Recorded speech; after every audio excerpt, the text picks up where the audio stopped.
Hola, bienvenido, bienvenida a el podcast de Reanimación Espiritual. Yo soy Chris y te voy a acompañar en este episodio.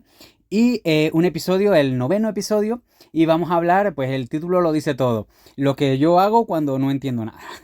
Cómo yo debo hacer cuando pues no entiendo las cosas. Porque en verdad hay un montonazo de cosas que no entendemos y a veces le queremos buscar una explicación y decimos lo más probable, sacamos conjeturas, nos hacemos ideas. Uf, pero es que hay un montón de cosas que realmente ignoramos y no podemos quedarnos quietos hasta que sepamos la respuesta. ¿Qué te digo? O sea, voy a ponerte algún ejemplo tonto, pero real, ¿no? Imagínate que tú quieres conducir, quieres manejar, y para poder sacarte el permiso de esto, de conducir o de manejar, tienes que aprender cómo funciona el coche, ¿no? Pero tienes que aprender todo, o sea, cuando tú le das al contacto, cómo enciende el motor, de dónde sale la chispa, qué hace que se mueva el circuito, de dónde, o sea, todo.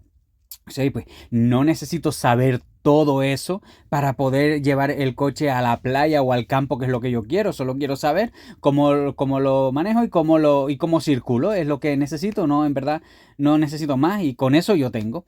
Pues yo he viajado algunas veces en avión, alguna que otra vez, vuelos nacionales e internacionales, y te sorprendería que no tengo ni idea de aeronáutica. No sé cómo funcionan los aviones y lo veo tan grande y lo veo tan pesado y te subes ahí y eso se levanta hasta el cielo.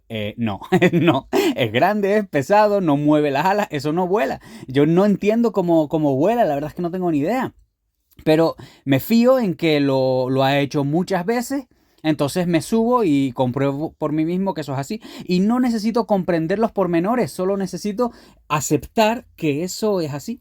Con Dios nos puede pasar cosas semejantes. Y yo veo que muchas veces nosotros humanizamos a Dios. Esto es curioso porque nosotros endiosamos a las personas y humanizamos a Dios. Pero es así, o sea, humanizamos a Dios y decimos, es que lo que Dios quiere, lo que Dios piensa, lo que Dios sabe, lo que... En verdad no tenemos ni idea de nada de esto. O sea, es que Dios es Dios. Vamos a ver, yo lo enfoco así desde hace tiempo. Hay como niveles de existencia o niveles de conciencia, ¿no? Pues imaginémonos una piedra. Una piedra existe y ya está. Una piedra no piensa, no sabe ni por qué existe, ni para qué, ni prefiere estar en un río o en una montaña. Una piedra es una piedra. Luego el siguiente nivel, en términos generales, ¿vale? En términos generales. El siguiente nivel es una planta, ¿no? La planta está viva, ahí está quieta. A lo mejor la planta no es consciente de su mundo alrededor. O sea, sí, hay veces que el mecanismo de defensa, no sé qué, no, pero la planta no piensa, oh, me gustaría que un animal viniera hoy, me gustaría que hoy hiciera sol o quisiera. La planta no es una piedra, pero tampoco tiene un nivel de conciencia, solamente existe, está viva, ahí está. Luego hay animales más simples, animales más complejos, animales más simples en su comportamiento y animales con un comportamiento social más complejo como una hormiga o animales como un perro, ¿no? Que tienen diferentes niveles de conciencia. ¿Qué quiero decir? Que un perro un perro doméstico, sabe diferenciar lo que está bien de lo que está mal y lo ves porque cuando hace algo que tú no quieres que haga, se esconde. O cuando dices, ¿quién hizo esto? Y el perro sabe que lo hizo él, muchos perros se esconden porque saben que algo mal hicieron. A lo mejor no tienen el concepto de por qué lo que hicieron está mal. Ahora conecto esto, ¿vale? No tenía el concepto de que morder el sillón está mal porque destroza el sillón. Solo sabe que tú te enfadas si lo muerde. Que si tú te orinas en la alfombra, que si tú no, si él se orina en la alfombra, tú te enfadas. Y no sabe por qué esto es así, ¿no? Pero entiende que esa acción tiene esa consecuencia. A un perro no se plantea y no dice, oye, debería ser vegetariano, debería ser vegano, oye, debería compartir lo que tengo con los perros más necesitados, oye, debería ser polígamo, monógamo, ¿qué estilo de vida debería llevar? Los perros no tienen este nivel de conciencia. Y ya pasamos a un ser bastante más complejo como el ser humano. El ser humano ya tiene un nivel de conciencia muy superior y sí se plantea ciertas cosas, se plantea todo esto de qué hacemos aquí, de dónde venimos, a dónde vamos, qué es correcto y qué no es correcto, qué es moral y qué no, qué es aceptado y qué no, por qué merece que luche y por qué no merece que luche. Una hormiga no, una hormiga se siente atacada y todo el hormiguero ataca, ¿no? Pero un humano se plantea y dice, oye, ¿de verdad es necesario que yo arriesgue mi vida en esa guerra? ¿No? Entonces, si tú examinas esto, cada nivel de conciencia puede comprender al anterior. Es decir, un humano puede intentar comprender a un perro. Hay cosas que todavía no entendemos. Los expertos, un experto dice que si te lames porque quiere espacio, otro experto dice que si te lames es una muestra de cariño. Podemos intentar comprenderlo, pero no siempre es así. Y podemos tratar de comprender el nivel de conciencia inferior al nuestro. Pero ¿qué pasa? Que intentamos comprender a Dios. La piedra no puede comprender a la planta no comprende al animal, el animal no comprende al humano y el humano no puede comprender a Dios. Y si Dios en algún momento en los mandamientos te dice no matarás, ok, no se debe matar. Y después tú lo ves que le dice al pueblo, tienen que ir y acabar con Amalek y con los amalecitas y matarlos a todos. Oye, pero no era que no se podía matar. No, pues si esto pasa, tienes que sacar a esta persona y apedrearla. Oye, pero no era que no se podía matar. Entonces, lo intentamos comprender. O sea, tú le dices a tu hijo que no puede abusar de la chivería, de las golosinas, de los dulces, que no puede, pero llega su cumpleaños, que es algo especial, y tú le das un montón de dulces, un montón de azúcar, y es como, oye, no es que esto era malo, ¿por qué lo compramos para celebrar algo bueno? O sea, vale, tu padre sabe por qué, él lo comprende, tú no lo puedes entender, pero él sí lo entiende. Entonces, a mí me gustaría partir de la base de que nosotros no podemos comprender a Dios, o sea, tratamos de encajarlo en lo que nosotros entendemos, pero es el ejemplo que usaba en el vídeo de presentación del gato. Explícale tú al gato por qué está bien que tú te comas un pollo y está mal que él se coma un pájaro. Pues tú eres el que sabe y para ti, en tu nivel de conciencia, sabes diferenciar cuando se hace una cosa y cuando otra, pero el gato no. Y de la misma manera, Dios sabe diferenciar cuándo se debe hacer una cosa y cuándo no, cuándo lo mejor es algo y lo mejor no es ese otro algo, y nosotros no. Y es que tenemos que confiar y cuando a mí la gente me dice, pero ¿por qué Dios hace esto? ¿Por qué Dios? Mira, te sorprendería la cantidad de cosas que Dios hace y no me las consulta. La cantidad de cosas que Dios hace y no me pide permiso ni me dice, oye, Cris, ¿qué opinas tú de que yo? No, él lo hace porque él es un poco mayor que yo, es un poquito más anciano que yo. Entonces, ya hacía cosas antes de que yo existiera. Y no puedo explicar su comportamiento. Ahora, vale, vamos a hablar de dos casos que son particulares. Hay muchos, pero hay dos casos que son particulares. El primero es el de Jonás. El caso de Jonás es súper conocido en muchas historias, ¿no? El siguiente no va a ser tan conocido, pero el de Jonás es bastante conocido. Un saludo a mi amigo Jonás. El de Jonás es bastante conocido. Resulta que Jonás estaba tan tranquilo, creo que en Zabulón, estaba tan tranquilo y Dios le dice que tiene que el pueblo de Nínive, que la nación de Nínive, era muy mala, que habían cometido crímenes muy graves, que vivían al margen de lo moral. Y Jonás dice, sí, estoy de acuerdo, habría que destruirlo. Pero Dios dice, no, yo quiero que vayas y les prediques. A Jonás eso no le gustaba. No le gustó la idea de que esa gente pudiera salvarse. Esa gente merecía el castigo. Eran enemigos, eran malos, eran perversos, o sea, merecían el castigo. Pues Dios le insiste, no, tienes que ir a predicarles.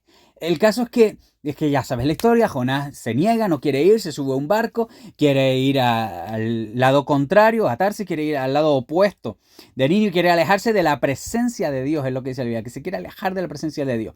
Entonces, sucede lo de que el barco empieza a tener problemas, Jonás está dormido, el capitán del barco le dice, oye tío, despiértate, pídele a tu Dios que tal vez nos solucione esto. Jonás dice, esta es mi culpa, lo tiran al mar, el mar se calma, se lo traga un pez, lo escupe en Nínive.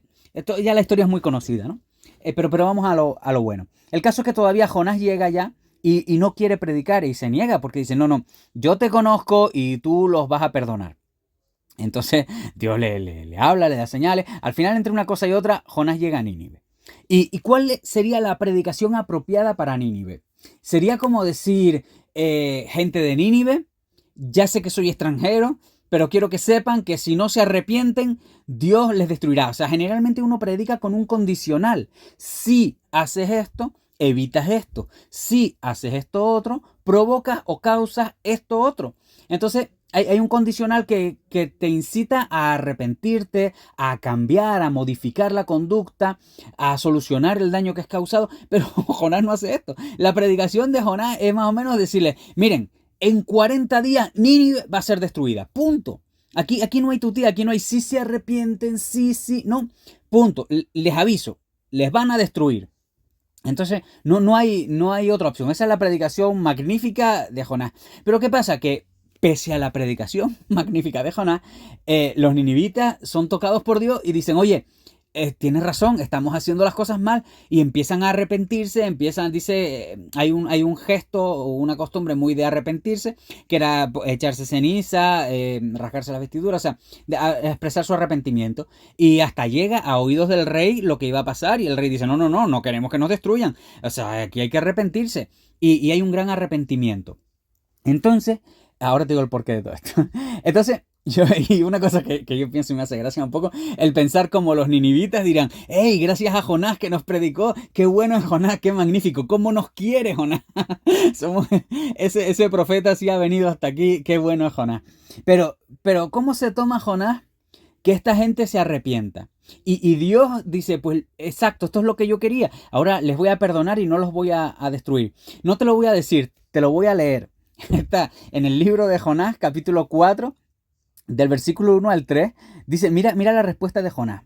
Dice, pero Jonás se apesadumbró en extremo. Se apesadumbró, yo no sé si tú te has apesadumbrado alguna vez, pero esto es que te pones triste y enfadado, te enfurruñas y bastante. Dice, y se enojó. O sea, Jonás estaba muy contento de que la gente se salvara. Pero mira lo que dice, se apesadumbró en extremo y se enojó y oró a Jehová y dijo, mira las palabras de Jonás el amable, el profeta, dice, ahora, oh Jehová, ¿no es esto lo que yo decía estando aún en mi tierra? Porque me apresuré a huir a Tarsis, porque sabía que tú eres Dios clemente y piadoso, tardo para enojarte y de grande misericordia, y que te arrepientes del mal. Ahora pues, oh Jehová, mira lo que dice, ahora pues, oh Jehová, te ruego que me quites la vida, porque mejor me es la muerte que la vida. O sea, estaba tan cabreado porque Dios los perdonó, tan cabreado porque Dios los perdonó, que, que, que prefería morirse, que quería que Dios le quitara la vida, que lo matara, del semejante cabreo que tenía. Entonces, aquí viene la pregunta del el no entiendo. Tú imagínate, sí, o sea, genial por los ninivitas que se salvaron, Jonás es el profeta más famoso de todo Nínive. Lo que yo no entiendo es, tú imagínate que tú vives en Zabulón, vives en Israel en general, ¿no? Que vives por ahí y te enteras de la historia de Jonás y tú dices, vale, pero ¿y si yo sí quería ir a predicar a Nínive? O sea, si yo tenía en mi corazón ir ahí a predicar y yo estaba dispuesto a predicar y yo hubiera ayunado 40 días para que se salvara esta gente y yo hubiera orado 40 días para que se salvara esta gente y yo hubiera predicado, me hubiera preparado la mejor predicación de la historia y hubiera dado la mejor predicación, ¿por qué no fui yo? O sea, ¿por qué de toda la gente que había? Porque fue Jonás que obviamente detestaba a muerte a los ninivitas y no quería que se salvaran. ¿Por qué él? O sea, nunca te has preguntado cuando ves a otra persona que, no solo en la fe, que tú ves que Dios usa a otra persona y dices, lo conoces de verdad, y cuando ya sabes eso de no conozcas a tus héroes, pues conoces a la persona y dices, wow, pero si en verdad esta persona es... Me gustaba la música que hacía, pero lo conozco y resulta que es un engreído. O me gustaba cómo predica, pero después su vida no es de ejemplo. Y uno piensa, ¿por qué él? O sea, ¿por qué? Dios, ¿por qué él? De repente un pastor, como los conozco muchos, que son excelentes y maravillosos pastores, y se dejan su vida por la congregación y tienen una congregación de 40 personas, 30 personas, eh, pasan dificultades, problemas y predican la verdad y tienen dificultades como cualquiera. Y luego hay otros que dices tú, pero todo les sale bien y ya tienen una iglesia de 3.000 personas y en verdad, ¿por qué él y no yo? O vemos gente que le dan trabajo y no solo por ser el hijo del jefe, pero le dan un trabajo o consigue ciertas cosas y dice, ¿por qué él y no yo? Como podría decir la gente cuando se enteró de que fue Jonás y él no. Oh Señor, lo que hubiera dado yo porque tú me hablaras como le hablaste a Jonás y yo hubiera hecho lo que sea que tú me hubieras dicho sin protestar ni una vez, si tú me hablaras como le hablas a Jonás. ¿Por qué Jonás sí y yo no? Pero el kit de todo esto no es no entender por qué Dios hace las cosas o para qué las hace. El kit de todo esto no es no entenderlo, que tenemos que aceptar que no lo entendemos. El kit del podcast de hoy es saber cómo yo tengo que actuar cuando no estoy de acuerdo o cuando no sé cómo van las cosas. Cuando mi papá me dice que hay que vacunarme y me estás hablando de dolor y no entiendo qué voy a ganar yo con esto, pero me tengo que vacunar. Cuando me dices que no me puedo pasar el día comiendo golosinas o chiverías y me las como a escondidas, pero tengo que confiar en que lo que tú dices está bien y no me las debo comer a escondidas. ¿Cómo debo actuar cuando no estoy de acuerdo con Dios o cuando no entiendo a Dios? El caso de Jonás, con problemas, a dificultades, trancas y barrancas, al final hizo lo que Dios le dijo. Y fue así, hizo lo que Dios le dijo. Y a lo mejor lo que Nínive necesitaba escuchar, no necesitaba escuchar una predicación de arrepiéntanse para que se salven. A lo mejor necesitaba escuchar van a ser destruidos sin remedio. Y eso es lo que necesitaban escuchar y a lo mejor por eso Jonás era el tipo indicado. No lo sé, no tengo por qué excusar a Dios, no soy su abogado, solo tengo que obedecer a Dios. Hay otra historia que es menos conocida, pero particularmente buena, me encanta, y está en el segundo libro de Reyes, capítulo 6, desde el versículo 24 en adelante, te la parafraseo. El caso es que Samaria estaba sitiada, o sea, el ejército sirio estaba alrededor de Samaria y no dejaba entrar ni salir nada ni a nadie. Entonces, claro, empieza a haber hambre, empieza a haber dificultades. La estrategia de esto es que a base de hambre y a base de dificultades se terminen rindiendo. Era más barato que intentar entrar en la ciudad. Entonces, sucede lo que para mí es de las cosas más terribles que uno lee en la Biblia. Para mí, o sea, pocas cosas me impresionan más. No, ahora mismo no se me ocurre nada que me impresione más que esto. Que es que dos madres vieron al rey y le pusieron quejas diciéndole, Majestad, mira lo que pasa aquí. Que ella y yo teníamos un hijo cada una, y ella me dijo ayer que nos comiéramos a mi hijo y hoy nos comeríamos al de ella. Y ayer nos comimos a mi hijo y hoy escondió el de ella.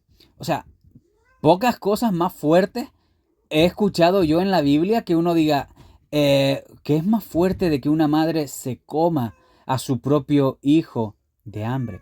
O sea, la historia tiene mucha enseñanza y no vamos a quedarnos en eso, pero solo lo digo esa parte para que veas cómo estaba la ciudad. Vale, en la puerta de la ciudad había 4 leprosos que estaban allí porque, claro, esto no es tan cruel como suena, es que si había lepra, la lepra es muy contagiosa, había que aislar a esa gente, como cuando hubo el COVID, el que tenía COVID lo aislaban porque estaba siendo muy peligroso y lo hacemos en pleno año 2020, pues no lo vamos a hacer en pleno año el que fuera. Entonces, el que era leproso lo aislaban. El caso es que había 4 leprosos en la puerta y uno le dice al resto, mira, esta es nuestra situación real. Si nos quedamos aquí en la puerta, nos morimos. Si intentamos entrar en la ciudad, o nos morimos de hambre o nos matan por intentar entrar. ¿Y si intentamos meternos en el campamento sirio? Si nos matan, pues la muerte ya la tenemos segura. Y si nos perdonan la vida, pues vivimos. O sea, es la única opción, es el menos mal, el mal menor. Entonces el caso es que esperan a oscurecer, espera que oscurezca, y cuando anochece, ellos van caminando hacia el campamento sirio, y al principio pues no pasa nada, no escuchan una corneta, no escuchan advertencia, nadie les dice, deja de caminar, alto ahí, nadie, siguen caminando, y para su sorpresa, nadie les lanza una flecha, o sea, nadie les ataca. Entonces ya están muy cerca, ya empiezan a ver las hogueras, empiezan a sentir el olorcito de la comida que están preparando y nadie les ataca, ni siquiera oyen gente. Entonces, cuando llegan hasta el campamento, no encuentran a nadie, pero miran y miran y miran y no encuentran realmente a nadie. Entonces ellos comienzan a hacer lo que haría cualquiera, o sea, primero a comer, pues tienen un hambre brutal. Entonces estaban los calderos, las ollas, y empezaron a sacar comida de ahí y a comer todo lo que podían, pues con el hambre atrasada. Y luego metiéndose en las tiendas de campaña, empezaron a ver que había joyas, que había ropa, que había monedas, que había cosas de valor, y empezaron a ocultarlas. A esconderlas, y claro, o sea, de repente ya su barriga estaba llena, ya la lepra era lo de menos. Su barriga estaba llena, de repente eran ricos, oye, un leproso rico pues ya es algo respetado. Ya eran ricos, ya tenían comida, ya esto, todo. Hasta que de repente uno dice, no esto, sino lo parafraseo. Esto lo leo. Segundo de Reyes, ya estaríamos en el capítulo 7, versículo 9. Dice, luego se dijeron el uno al otro, no estamos haciendo bien. Hoy es día de buena nueva y nosotros callamos. Y si esperamos hasta el amanecer, nos alcanzará nuestra maldad. Vamos pues ahora, entremos y demos la nueva en la casa del rey. Ahora sí lo parafraseo. Lo que estamos haciendo no está bien. Estamos comiendo, pero ahí hay gente comiéndose a sus propios hijos. Estamos guardando dinero y joyas para nosotros, pero hay gente muriéndose de verdad de hambre. Vamos a decirles la buena nueva, la buena noticia, lo que está pasando realmente. Vale. La Biblia dice que lo que sucedió fue que hubo un ruido, que Dios hizo un ruido como de carros y demás, y a los sirios le entró el miedo en el corazón diciendo, espera, tal vez los israelitas contrataron a un ejército extranjero, al ejército de los egipcios o a cualquier ejército, y van a venir a matarnos. Entonces huyeron por miedo a que Israel hubiera contratado un ejército grande y viniera a matarlo. Y por eso el campamento estaba vacío. Pero voy a decirte algo importante. El leproso no entendía el por qué sucedía eso. No entendía el para qué, pero sí sabía que había comida y había gente pasando hambre. Vale, este es el punto del podcast. Minuto 21, vamos a empezar el punto del podcast. Este es el punto del podcast. Que no entendamos no implica que no obremos correctamente. Tú eres cristiano. Genial. Tú te has dado cuenta que aquí hay comida. Tú te has dado cuenta que en esta fe que no comprendemos, esta fe que no entendemos, esta fe que en muchas ocasiones no sabemos explicar, pero que hay comida. ¿Qué quiero decir? Que yo conozco gente dentro de la iglesia que nos tenemos muchísimo amor, muchísimo amor. Y yo veo la iglesia y digo, oye, aquí hay amor, aquí hay comida. Y veo gente que perdona, que ayuda, que restaura. Y digo, oye, aquí hay comida.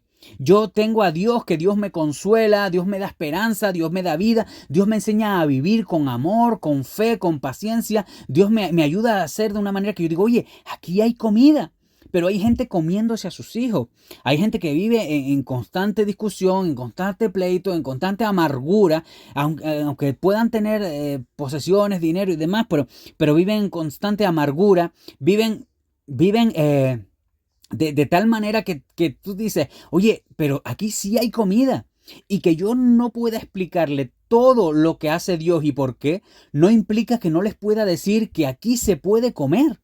Y esto es lo que un cristiano debe hacer, aunque no lo entienda. Decir, aquí hay comida. ¿Sabes cuándo no vas a poder decir esto? ¿Sabes cuándo ya no lo puedes decir? Ya cuando estemos en el cielo. Ya se acabó, o sea, y tú vas a estar en el cielo y fantástico y maravilloso, calles de oro, mar de cristal. Bueno, no literalmente, ¿verdad? Pues sería un problema. Pero estás en un paraíso increíble, sin enfermedad, sin muerte, sin necesidades, todo perfecto. Pero hay gente en el lago de fuego. Hay gente que no se salvó y ya tú no puedes ir allí a decirles, mira, arrepiéntete porque aquí hay comida. Ya no se lo vas a poder decir porque ya está cada uno en su lugar y no hay forma de ir de un sitio a otro. Pero ahora sí puedes decirle, mira, aquí hay comida. Yo no te puedo decir cómo Dios va a actuar en tu vida, pero sí puedo decirte que Dios va a actuar en tu vida. No puedo decirte el por qué, no puedo decirte los pasos, no puedo explicarte cada doctrina bíblico-teológica, no puedo decirte cómo funciona el coche ni por qué vuela el avión, pero sí puedo decirte que aquí hay comida porque yo llevo comiendo muchos años y hay comida. El versículo de Isaías 55, 1. Puedes leer todo Isaías 55, pero solo te leo el 1. A todos los sedientos, venid a las aguas. Y los que no tienen dinero, venid, comprad y comed. Venid, comprad sin dinero y sin precio vino y leche. Este es el mensaje que te da Dios y este es el mensaje que tú le puedes dar a otras personas. Pero mira, lo de la resurrección, si esto significa que o bautizar niños o bautizar adultos o la expiación o la predestinación, ya vemos todo ese tema. Lo primero, ven al campamento y come, que aquí hay comida. Deja que Dios entre en tu vida, que actúe en tu vida. Come. Nadie te está diciendo tienes que cumplir este requisito o el otro. Aquí el requisito es tener hambre y querer comer. Y bienaventurados los que tienen hambre porque serán saciados. Este es el requisito. Y este es el noveno podcast que te lleva a esto, que no tienes por qué entenderlo todo. Ni siquiera tienes por qué estar de acuerdo. Por supuesto que hay gente que muchos de nosotros dijéramos no merece la salvación. No merece nada, no merece el perdón de Dios. Pero te digo algo, nadie lo merece. Y nadie puede explicar por qué Dios quiere dárnoslo o nos lo da. Nadie lo puede explicar ciertamente. Pero tú lo tienes, yo lo tengo, y hay gente con hambre que no lo tiene, y nuestra misión es decirle al sediento, ven a las aguas, y al hambriento, aunque no tengas dinero, compra y come sin dinero. Noveno podcast de Reanimación Cardio Espiritual. Espero que lo disfrutes, que lo compartas y que sobre todo sirva para esas cosas de que no necesitas ser un doctor en teología para decirle a la gente que Dios lo ama, que Dios la ama y que Dios puede hacer algo grande en su vida. No tienes que explicarle el qué si no lo sabes, pero solo sí conectarlo con Él y dejar que Él haga el resto. Por lo demás, que Dios te bendiga y hasta la próxima semana. Un abrazo.